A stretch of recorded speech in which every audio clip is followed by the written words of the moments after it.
Түркістанда ірі мал сою бекет ашылды. Жеке кәсіпкер есебімен еңсе тіктеген бекет енді жаңа облыс орталығында ет экспортының артуына ықпал етпек. Алып кешенде тәулігіне 300-ден астам ірі қараны союға болады. Заманауи мұздатқыш етті бұзбай кез келген жерге тасымалдауға мүмкіндік береді. Мұндағы жұмыстың уақытылы бір жүйеге қойылғаны сол, мал еті тікелей шетелге экспортталады.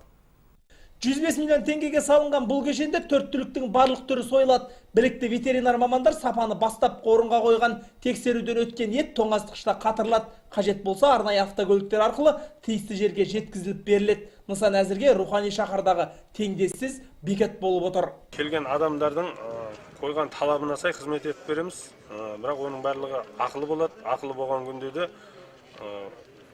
барлық нақты төмен қылуға оны уәде береміз. Осы жерде қатырып та бере аламыз, алыс жақын шетелге алып баратын қылып 100% құжатын толтырып береміз. Қазір мұнда 21 адам тұрақты жұмыс істейді. Егер сұраныс ұлғайып жатса, қызметкерлердің қатары көбейеді. Сонымен қатар қосымша ет сақтайтын орындар ашылып, кешеннің аумағы кеңейеді. Ең бастысы қаланың экспорттық әлеуеті артады. Біз тек қана сол мал бағып, малды көбейтумен ғана емес, соны ары қарай саудалау жағында жұмыс жасап біздің осы кәсіпкерлеріміз.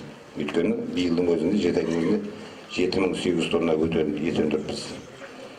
Енді мемлекеттің тарапынан қабылданған бағдарламалар бар. Осының аясында қазір осы соңғы 5-6 жылдың көлемінде Түркістан қаласында 1160 мал бордақылау алаңдары бар екен. Сода 17 000 бас сиыр бордақыланып жатыр. Еске салсақ, Түркістанда бұрын мұндай кешен болмағандықтан малдың дені жеке үйлерде немесе шағын алаңшаларда сойылып келген.